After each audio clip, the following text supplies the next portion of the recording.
So, you want to create a traditional maximalist home. Well, darling, you've come to the right place. Like art, a lot of interior design is subjective. So all the correct interior design principles don't really mean anything unless you love your home. So make sure that you're cultivating and you're collecting things that bring you joy. I have a few quirky things myself throughout our home that wouldn't necessarily be considered correct, but I love them and they make me happy. Some things belong to my grandmother, some things belong to my mom, and those things make my space feel uniquely mine. But maximalism is the art of more is more.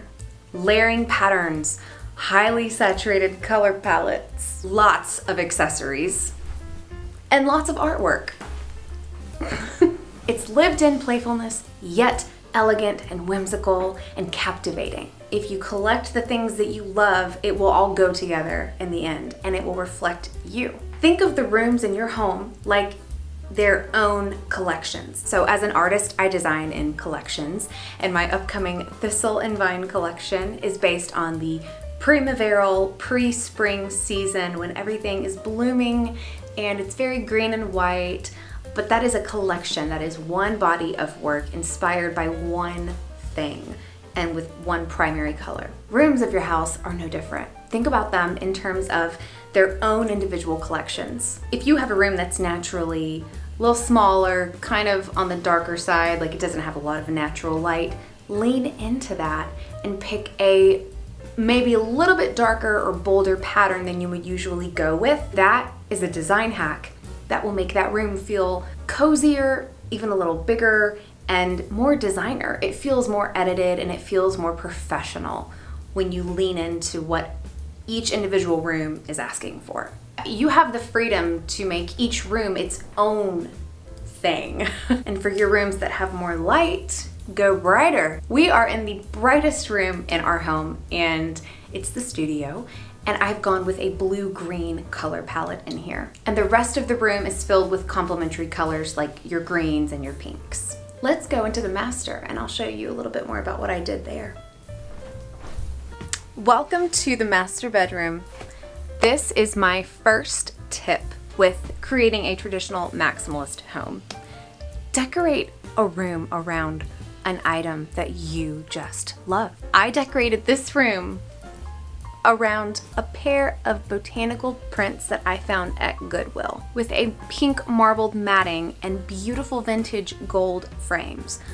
These are exquisite and I brought them home. I cleaned them up. If you want to hear about how to revitalize old picture frames that have been professionally framed, click above. I have a whole how-to on how to do that. But I cleaned out the glass and these prints just sang to me. I can't say it any other way. They're so beautiful in this space and they informed the whole room. I needed to have a neutral color palette and let those prints shine. Another thing I really wanted in the master was beautiful show-stopping curtains, and I couldn't quite find anything that I was loving for this room, so I designed these curtains and they are in my collection, Thistle and Vine. You can shop them now. But these curtains in this space were exactly what it needed. I wanted it to feel highly editorial, but still sweet and inviting, and these curtains just completely achieved that. I love them so much. This design is called the Sweet Sprouts and the color is rattan. So it's like a nude and a cream, and it just went perfectly with everything in this room. It is such a healing space. The color on the walls is my favorite neutral paint color. It's called Edwardian Linen and it's by Ralph Lauren. And I did not see that coming either. I did not anticipate that I would do a completely nude master bedroom, but here we are in an incredibly tranquil space that I am so happy with, all because I found a pair of Goodwill botanical prints.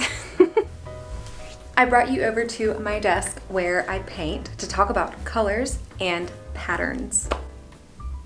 Don't be overwhelmed when you hear color palettes. Like, it is not as intimidating as it seems. Pick one main color that you like that you want to go with for the room, grounding color, the baseline color, what color is going to be the common denominator in a room.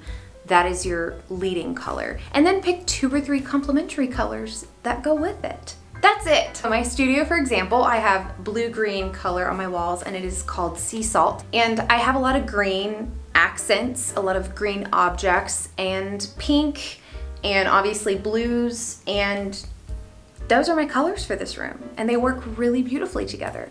So pick which color you love, 2 to 3 accent complementary colors, and go from there. Now let's talk about patterns. Gorgeous, because I love patterns. As a surface pattern and textile designer, I will do something like this. I'll often have a piece like this that I've painted, and I turn it into a wallpaper or fabric for curtains, even sometimes clothing, anything like that. So what I know about finding a pattern scheme for your home, first and foremost, you want to pay attention to scale. So if you have a giant chinoiserie pattern, like what's on my curtains here, I would say the rest of the textiles you select need to have a much smaller scale, because if I were to select a secondary geometric print, but that is at the same scale of this chinoiserie, that would just clash terribly.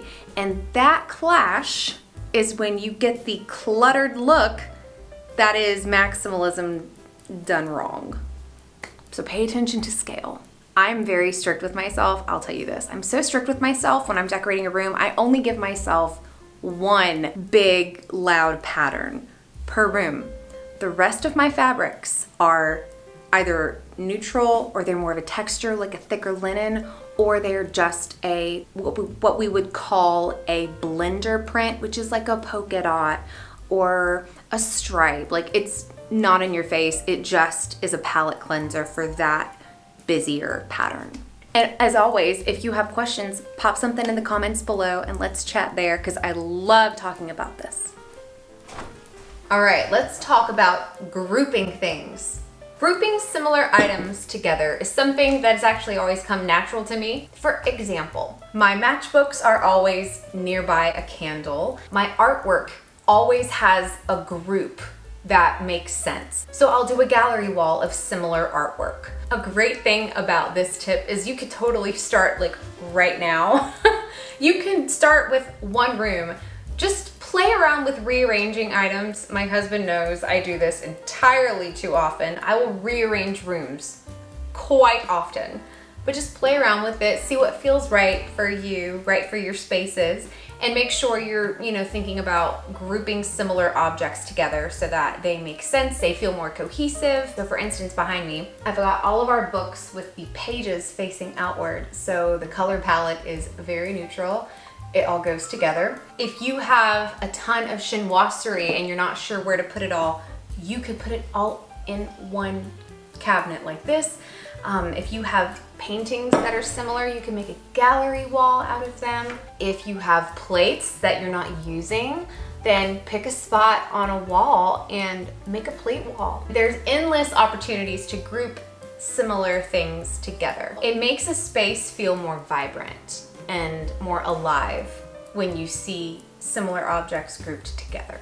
Another thing I really appreciate about traditional maximalist decor is just how accessible it is. I find wonderful, beautiful things at Goodwill, estate sales, and antique malls. Let me show you what I found at a recent estate sale, and you're not gonna believe the price. Are you ready? This gorgeous ginger jar urn. I mean, look at how pretty the flowers on there are. Oh my gosh, it just makes me so happy. Do you wanna know how much it was? $20 for this gorgeous vase. So what I'm going to show you is something I recently bought this, and this is something I've been wanting to do for a while. So I'm going to show you my plan of what to do with this gorgeous jar, and it's going to make the most amazing statement. So right now I've got a tall ginger jar breaking up the end of this piece of furniture. This is something that I like to do because I don't know, I just feel like, what is that? Oh, that's a dried leaf. Oopsie. I like to do this at the end of a table just to break it up and make it feel a little less harsh. But over time, I've realized this vase is just not quite right in the space. So when I found this gorgeous number that comes up to like my thigh, I had to have her. And what I'm gonna do, basically this is the idea. Like I'll have this vase with the curly willow coming out of it. However, I want to make the curly willow sit higher in this vase. Like what I'm thinking of doing is balling up newspaper, putting it up to here, and then letting the curly willow spill out of this vase, and then it will be an amazing statement. So let's play around. I should probably take off the $20 price tag. Quick hydration break.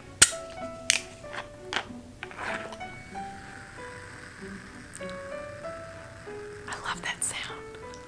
So if you're an artist or if you know an artist, you know you never have a shortage of newspaper. I collect newspaper for just stuff like this. You never know when you need a makeshift drop cloth or something crafty. What I'm gonna do with the newspaper is ball up every page individually and just start dropping it. Because hopefully the looser I ball this up, the more space that will take up in the vase. So let's pop a time lapse on, shall we?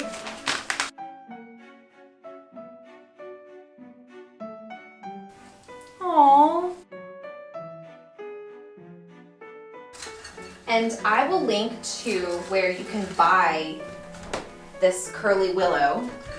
I actually got it at, I think, Williams-Sonoma. It keeps sinking down, so hang on. Come on, gorgeous.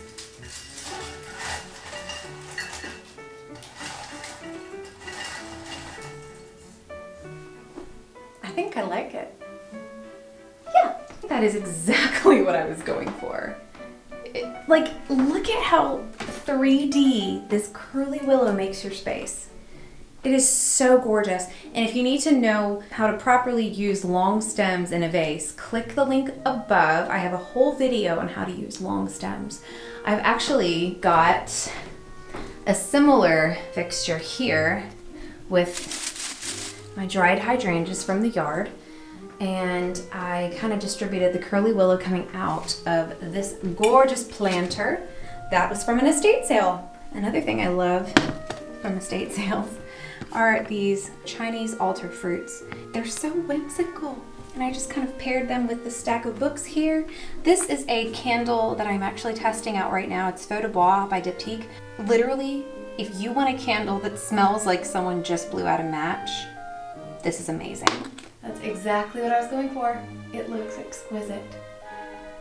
So I don't know if you have noticed, but the roses I have been carrying around this video are starting to look like they've lost their luster a little bit. So what I'm gonna show you how to do really quick here is bring your roses back to life. Like, these are not dead, they're not even close.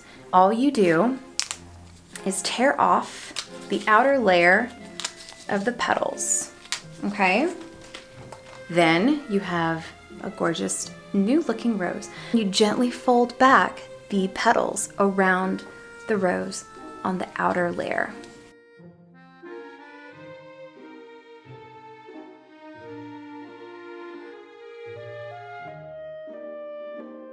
And then what I usually do is I just ever so slightly start separating the interior petals away from each other. Very, very slowly. And if you need help, you can blow. Just kind of lightly separate your fingers. Now then, once it starts to look looser like this, then I'll pop the outer layers back in. And then you have a gorgeous rose that looks like it was never browning or wilting at all. So I'm gonna do this whole bouquet like that really fast. Cue the time lapse.